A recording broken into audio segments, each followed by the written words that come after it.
My fish channel पर आपका एक बार फिर स्वागत है। कुछ ऐसी चीज़ें अगर आप फिश रख रहे हैं, आप नया नया शुरू कर रहे हो, सोच रहे हो या आप काफ़ी टाइम से रख रहे हो, तो आपने या तो खुद से रियलाइज़ किया होगा, खुद से गलती करके सीखा होगा, या अभी तक आपने वो सिचुएशंस एक्सपीरियंस नहीं की होगी। कुछ ऐसी चीज़ें जो हर एक फिश कीपर को, एक्वेरियम हॉबिस्ट को दिमाग में रखनी चाहिए स्टार्ट करने से पहले और हॉबी को कंटिन्यू करते वक्त भी।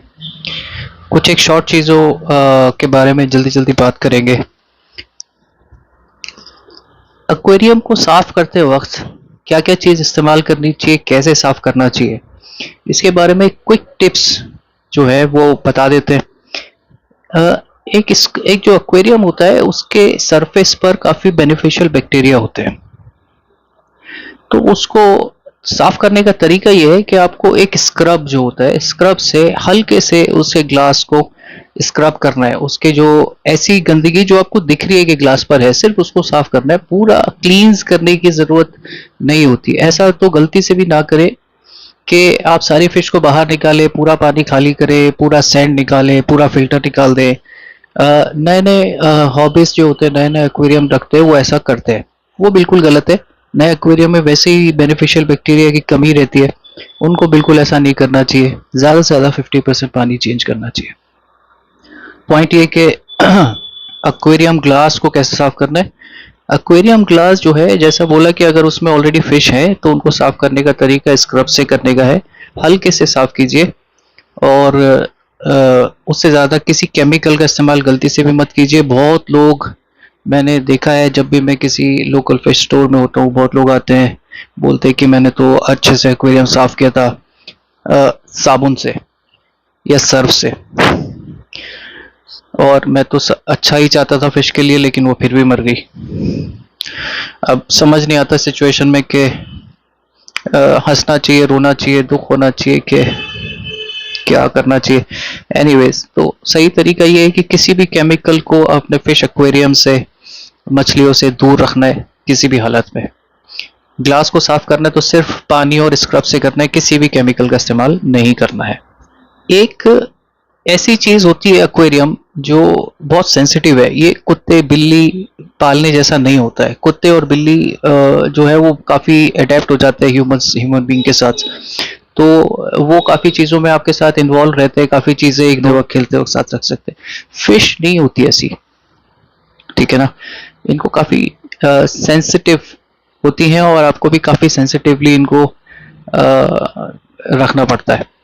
तो उसमें कुछ चीजें आपके दिमाग में रहनी चाहिए। जब भी आपके पास, जहां पर भी एक्वेरियम आपने रखा है, उस रूम के अंदर काफी धमक नहीं होनी चाहिए, काफी शोर नहीं होना चाहिए, काफी जोर से दरवाजे बंद नहीं होने चाहिए। अगर आपके रूम को आप साफ करते हैं या मेड आपने हाउस हेल्प रखी हुई है अपने हाउस की क्लीनिंग के लिए, तो आपको ये दिमाग में रखना चाहिए, उनको स्ट्रिक्ट रिस्ट्रिक्शंस होने चाहिए, इस तरह के ऑर्डर्स होने चाहिए, उनको गाइडेंस होनी चाहिए कि एक्वेरियम के पास या तो ना जाएं या बहुत सावधानी से जाएं, बिल्कुल क्वाइटली, क्योंकि बहुत सारी फिश एकदम से डिस्टर्ब हो जाती हैं और इधर उधर दौड़ने लगती हैं, जंप कर जाती है, स्ट्रेस में आ जाती है। दूसरा ये है कि अपने फैमिली मेंबर्स को इस बारे में बहुत अच्छी तरह से बोलने की ज़रूरत है। उनको हो सकता है ऐसा लगे कि हमें क्या बता रहे हो, हमें भी पता है, लेकिन उनको फिर भी बार बार रिआइट्रेट करने की ज़रूरत है इस चीज़ को कि जब भी आप एक्वेरियम के पास जाएं, आपको बहुत सावधानी से जाना है, ज़्यादा पास नहीं जाना है, दूर से बैठकर देखना है। इनको आप डॉग्स और कैट्स की तरह से टच करके खिला नहीं सकते हो, आपको इनकी इनकी एक्टिविटी को, इनकी ब्यूटी को दूर से बैठ करके एडमायर करना होता है। इनको आप गोद में नहीं बिठा सकते हो। ये बात आपको बार बार उन लोगों को समझाने की जरूरत है।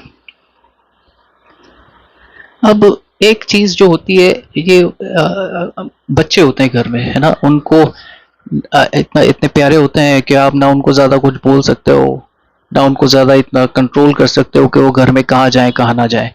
तो बस उसके लिए बस इतना दिमाग में रखिए कि आप जैसे अपने एक लॉकर को ट्रीट करते हैं ना, उसी तरह से आप अपने एक्वेरियम रूम को या एक्वेरियम को ट्रीट कीजिए।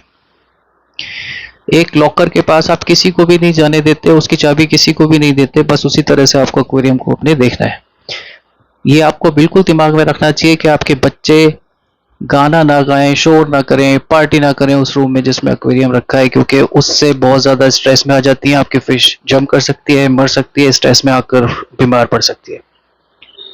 जो विजिटर्स आते हैं उनको बहुत फिश एक्वेरियम बहुत ज़्यादा अट्रैक्ट करता है, उनको बहुत क्यूरियस हो जाते हैं जानने के लिए, एकदम से उसकी तरफ दौड़ने लगते हैं, ग्लास टच करने लगते हैं, पानी में हाथ डालने लगते हैं, देखते हैं कि क्या हो रहा है इसमें, कौन सी फिश है, कैसे ट्रीट करती है, किस तरह से खाना खाती है, वो सब उनको एकदम से दूर रखना है, एकदम से दूर रखना है, क्योंकि फिश, मैं बार बार बोल रहा हूँ, बहुत सेंसिटिव होती है, बहुत जल्दी स्ट्रेस में आ जाती है। तो एकदम सरप्राइजेस से दूर रखना है। अगर आपके विजिटर्स आए, उनको एक्वेरियम दिखाने से पहले उनको थोड़ा समझाइए कि देखिए थोड़ा सेंसिटिव हैं, ये जंप कर जाती हैं, स्ट्रेस में आ जाती हैं, तो इनको दूर से बैठ कर के देखना ज़्यादा अच्छा है।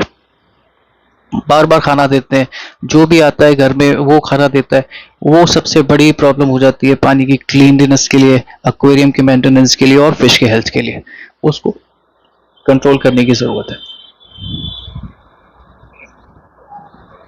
एक्वेरियम ग्लास पर बार बार नॉक नहीं करना चाहिए। आपकी फिश आपके आपका कुछ फिश होती हैं जो आपका इशारा समझती हैं, लेकिन फिश जो होती है ना, वो जैसा मैंने बोला कुत्ते और बिल्ली की तरह नहीं होती कि जिसने बुलाया उसी की कमांड को फॉलो करते हुए चले गए। फिश जो होती है, बहुत कम ब्रीड्स ऐसी होती हैं जो अपनी ओनर को पहचानती हैं और उनके कमांड्स को फॉलो करती हैं। ज़्यादातर फिश नहीं करती हैं। आपको इस बात का दिमाग में रखना चाहिए, ठीक है ना। और बार बार एक्वेरियम पे ना तो आप नॉक करें, बजाय उस पे थपकियां दें, और ना ही किसी बच्चे को, घर के किसी मेंबर को या किसी विजिटर को करने दें। बहुत खतरनाक है, पानी का वॉल्यूम बहुत ज़्यादा होता है, कोई भी गलत हरकत ग्लास के साथ बहुत बड़ा डिजास्टर हो सकती है। इस बात का हमेशा ध्यान रखें। एक ऐसे चीज़ हो जाती है, कई बार ऐसे इंस्टेंस हो जाते हैं कि कुछ लोग जो होते हैं उनका टेम्पर थोड़ा सा अच्छा नहीं होता है, तो अ, उनको उनको खुद भी पता होता है कि वो गुस्से में कुछ भी कर देते हैं, चीज़ें फेंक देते हैं, चीज़ें तोड़ देते हैं, वायलेंट हो जाते हैं।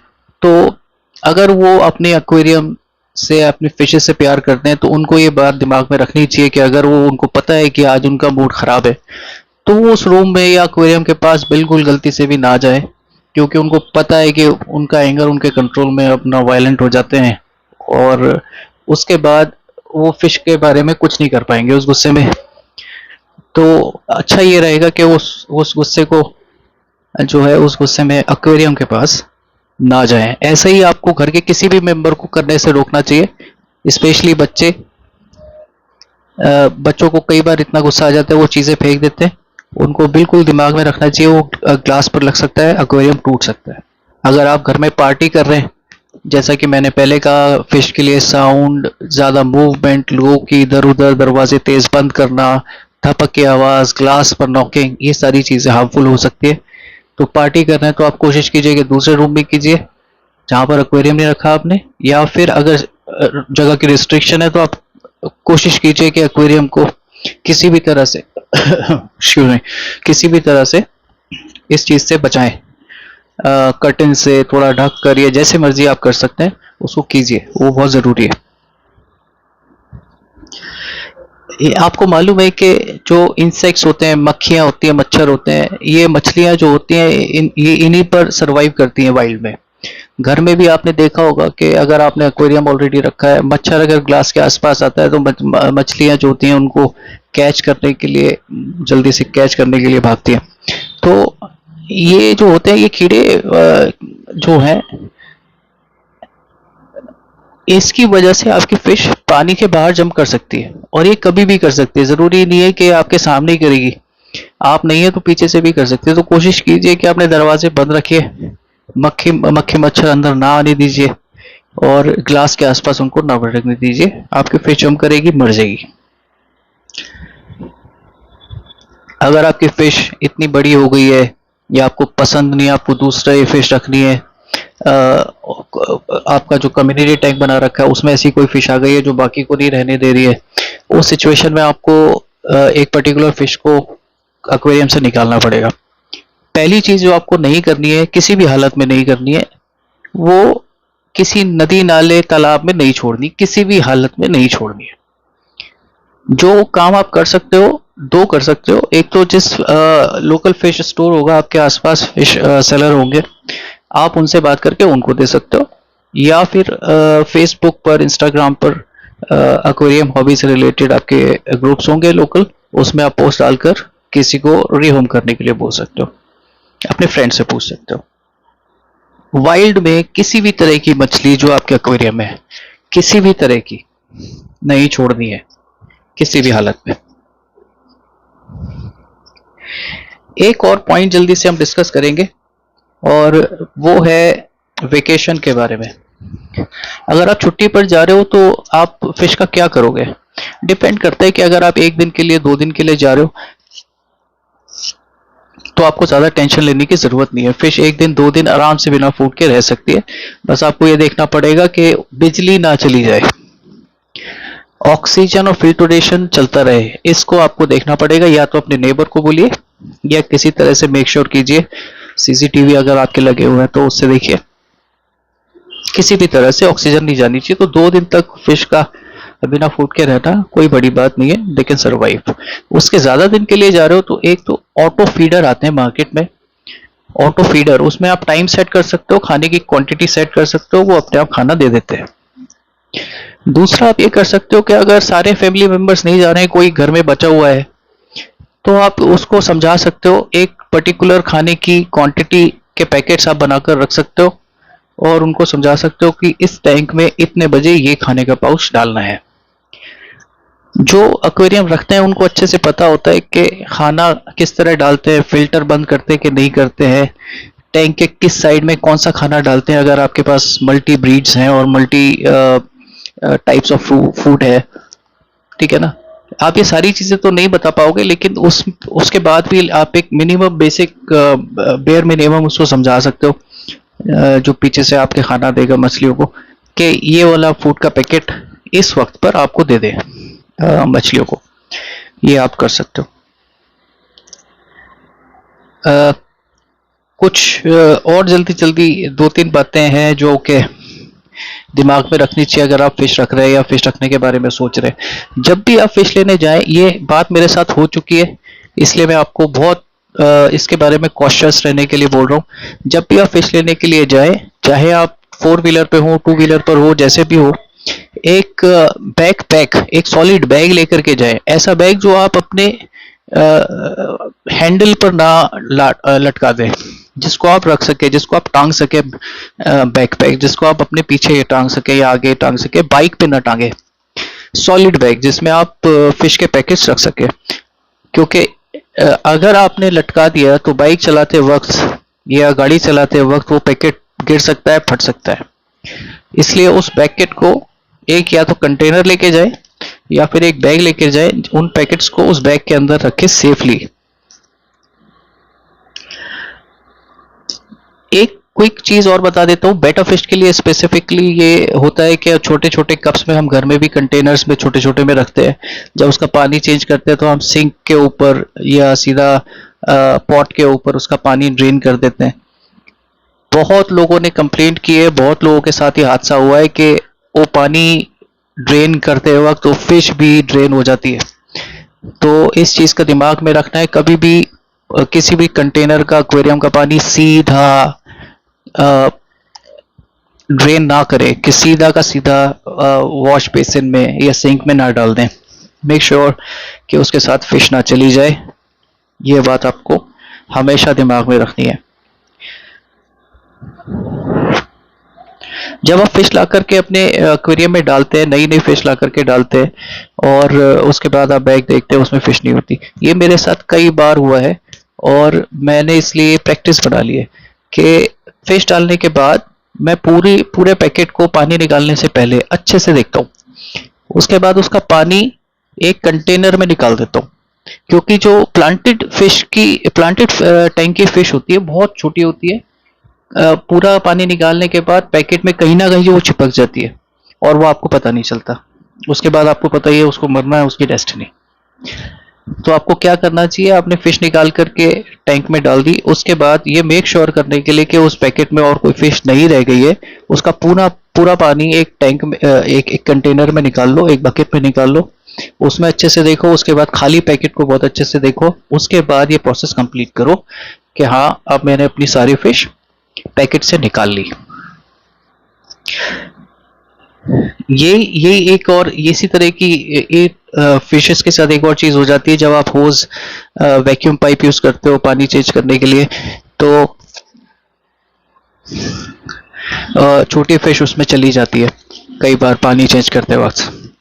वो आपको देखना चाहिए कि वो फिश जो है कोई उसमें सक ना हो जाए, उसमें कोई ना चली जाए वैक्यूम में। और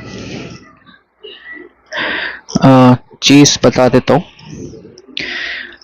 जिसको के एक फिश कीपर को दिमाग में रखना चाहिए, और वो बहुत इम्पोर्टेंट इसलिए है कि इस तरह की गलतियां सभी लोग कर जाते हैं जाने अनजाने में। जब आप फिश रखने के लिए सोच रहे हैं तो आपको पहले तैयारी करनी चाहिए, मेंटली भी और फाइनेंशियली भी। और तैयार होने, दिमाग में पूरी प्रिपरेशन करने के बाद ही आपको फाइनल करना चाहिए कि आपको कितना बड़ा टैंक चाहिए, कौन सी फिश चाहिए। अगर आप ये प्रिपरेशन नहीं करेंगे तो आपको शॉर्ट टर्म भी और लॉन्ग टर्म भी बहुत तरह के नुकसान हो सकते हैं। इसलिए प्रिपरेशन करना बहुत ज़रूरी है कि आपका बजट कितना है, आपके पास जगह कितनी है, किस तरह की फ़िश, किस कॉस्ट की, किस लंबाई चौड़ाई की आप रखना चाहते हो, रख पाओगे, फ्यूचर में अपग्रेड कर पाओगे, कितनी जगह अफोर्ड कर पाओगे। ये सारी चीज़ें बहुत इंपॉर्टेंट हैं, अदरवाइज ये बहुत पेनफुल हो जाती है आपके लिए फ्यूचर में, और फिश के लिए भी ऑब्वियसली। तो इन चीज़ों के साथ आज का वीडियो ख़त्म करेंगे, नई चीज़ों के साथ दोबारा आएंगे। आज शॉर्ट रखने की कोशिश की है, लेकिन ये कुछ इंपॉर्टेंट पॉइंट्स हैं जो कि आपको समझने बहुत ज़रूरी है, आपको दिमाग में रखने बहुत ज़रूरी है अपने लिए और फिश के लिए। तो इसी तरह के और पॉइंटर्स के साथ और इन्फॉर्मेशन के साथ नेक्स्ट वीडियो में आपसे मिलेंगे। शुक्रिया, मेहरबानी। Please like, subscribe the channel, and if there are questions please post them in the comments. Subscribe my channel, my fish. Thank you so much.